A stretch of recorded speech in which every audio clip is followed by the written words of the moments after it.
YouTube, Shukin Shub here with a review of the 66 Action Kamen Rider Series 3. And this set features 5 new figures, well, technically 4 new figures and then a secret one, just like last set.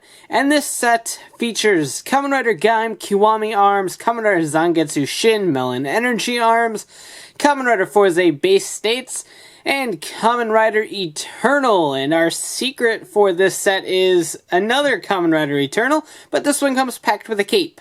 So instead of being a repaint, this one is just the same figure but with an added accessory.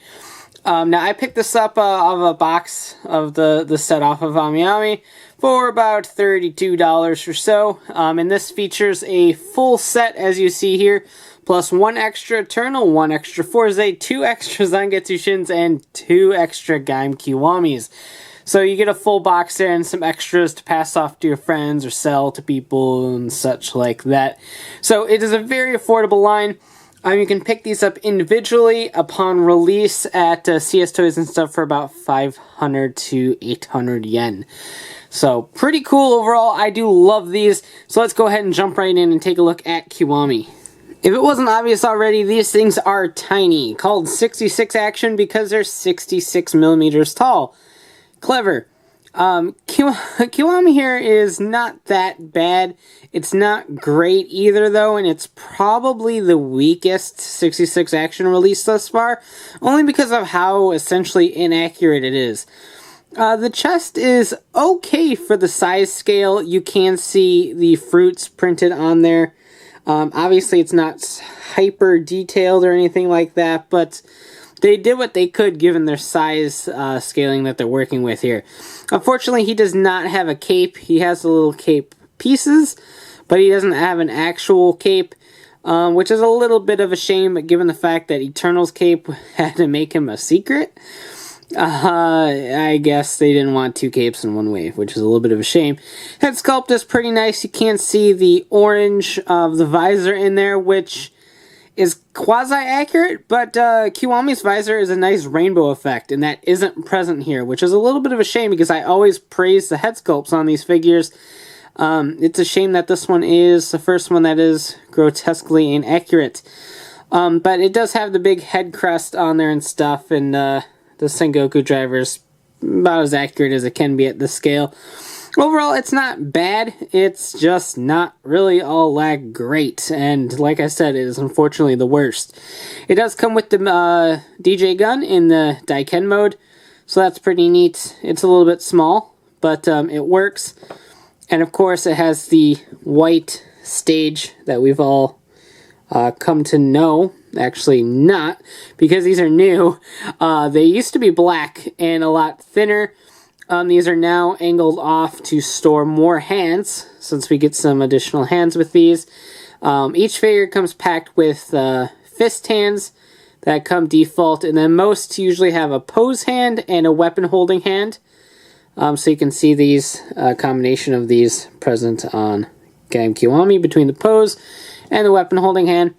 So not too bad of a little getup for what these figures essentially cost. So let's move on to some better figures of the line. Now, anyone that knows me knows that I love Zangetsu, and by extension I like Zangetsu Shin, even though I like him better before the end part of the show. But regardless, he is very cool, and I love his 66 Action form. It's great. So again, he comes with fist hands, pose hands, and weapon holding hands, just like Gaim Kiwami. And he does come with a pretty nicely painted sonic arrow. It's a nice glossy red, actually, and it's kind of impressive with the silver detailings in there. So it's pretty cool. It doesn't draw back, unfortunately, but it's a cool little piece nonetheless. And he's really neat. I love the way this turned out. And as much as I was criticizing Gaim Kiwami's head sculpt, Zangetsu Shin's is amazing. It not only captures the kind of like sweat bead effect that the Energy Riders have perfectly, the color is really gorgeous too, and it really does pop. He's got a little bit more white than he really needs to, but given the price point of these figures, that's something I can easily forgive. So, given what you're paying, I think he looks fantastic. And he could very well be my favorite 66 Action released thus far. He's just really cool. And one thing I didn't point out before is that each of these do have a little port here, so you can plug in like a little port to a Tommy stage or whatever to help pose these guys, because honestly these little pedestal things are virtually worthless. You can't really get a whole lot in them. They do help the characters stand, but they stand just fine on their own, honestly. And you really wouldn't get them in any poses to where that stand there would actually be helpful. But it is a nice little way to store the extra hands. Uchu Kita has arrived, and as much as I didn't like the show, I love Fourze's designs. I'm a huge space guy, and so Fourze really hit that button on me quite well. So I've always dug Fourze's base design, and this is no exception. His hand just fell off. That's unfortunate, but people will love you anyway. Gentaro, you're fine. I love the way this turned out. Fourze had a fairly basic sort of design, and it works really well here to the point where hardly anything is actually left undetailed. His head sculpt is great, and if you pop it off, could be a nice little rocket for you to play with as well. All of the circle, square, X, and triangle are colored appropriately and molded right, and it looks great. And despite the fact that it's not fully colored, the Fourze driver on there is pretty nicely detailed and just flat out works. And from the back, he's even got a couple paint applications here too that work pretty well. So I really like this guy. And again, he comes with the fist hands.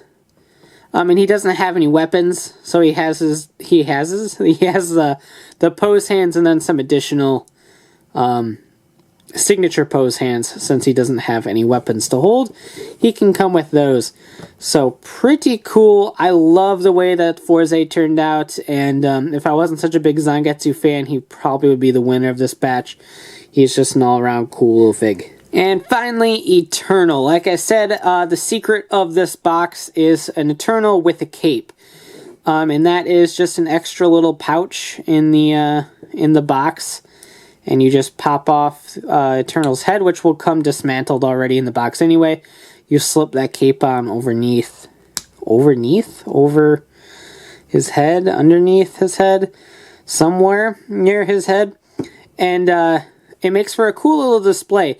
If you do get Eternal, I hope you get the one with the cape, just because there's no difference between these besides the fact that the cape one comes with an extra piece. So it's not like you lose out on anything by getting the cape, you just gain. So it's kind of depressing that this is a secret. Why not just pack him with the cape anyway? I don't get it. It's not like it's a repaint. That's kind of neat, like Dark Kabuto. This is just an extra accessory. If you're going to make the figure available with an extra accessory, why give this one at all? So that entire concept really does seem weird to me, but I love the cape on Eternal, and it really makes this figure win for me. The one without is still cool. If he didn't have a cape at all and was just available like this, I would still love him. He does come with the Eternal Edge as a weapon, and the same sort of layout of hands that Zangetsu Shin and Kiwami Gaim come with. So nothing too crazy there. I was fully expecting it to be red flare Eternal as a secret, but nope, it's a cape. I really would have dug red flare more, actually. Just take the double mold and use that throughout here. I think that would have worked fine. And then painted the arms red. But no, they went with the cape, which I still just don't fully understand. But regardless, Eternal is a nice little figure. If you're a fan of Eternal, I do recommend hunting one of these two down. Just because they do make nice little display pieces. And I really dig them. And the cape is great. Try to get the cape one. Again, he still comes with the Eternal Edge. You lose nothing. Get the cape. Set 4 is due out in November and includes a secret figure, which I'm assuming is probably going to be Kamen Rider Drive, just because he'll be out by then and they're not saying who it is. As well as Kamen Rider Gaim Kachidoki arms, so we get Kachidoki after Kiwami, which is kind of weird. Kamen Rider Wizard Flame Style, and Kamen Rider Fourze. So that seems to me an interesting little lineup. I'm really looking forward to seeing how Wizard is handled in these scale of figures. So here's hoping for a cool secret one. No idea what it could possibly be, really. But I got a couple hunches, so check out my written review for those. And of course, we'll take a look at those when the time comes.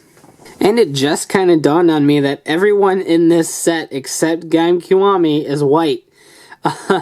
So maybe that's why the bases are white, I guess, because it was just easier to mold everything in white. But regardless, I love these. These are fantastic. For about $5 to $6, you're getting a small, highly poseable figure for a candy toy release that is actually very detailed. The head sculpts on these are great. The compound eye effects are fantastic. Gaim Kiwami is this weird exception to that, where he just kind of all around fails at everything. Though, to be fair, Kiwami is a very eccentric design that's probably pretty difficult to pack into a figure of this price point and this caliber. So unfortunately, he doesn't have the cape, he doesn't have a good visor. He's a weird gray color instead of a nice brisk silver. So he's just kind of a big unfortunate thing anyway. The other three kind of four figures in this set are great. I love them a lot, and probably three of my favorites released thus far. I just really dig them. Like I said, for the price, you can't really go wrong. For a box of these, which includes a full set of 5 figures, plus a bunch of extras that you can sell off to recoup the money, or trade to your friends, or give to your friends as gifts, or anything like that, it's a really good value. So for about the price of one figure art, you're getting a lot for your money. So I really dig that, and that was a figure art back in the day. They're a lot more expensive now. But I really love these, and I do definitely recommend them. If you're a fan of any of the characters released in the 66 Action line, I do recommend hunting that down. They make great little desk buddies, and just a little figure that you can shove in your pocket and take with you on vacations and take a lot of weird pictures and post them on Twitter instead of actually taking pictures of yourself. I didn't do that, I swear. So thanks for watching, take care, and have a great one. Bye.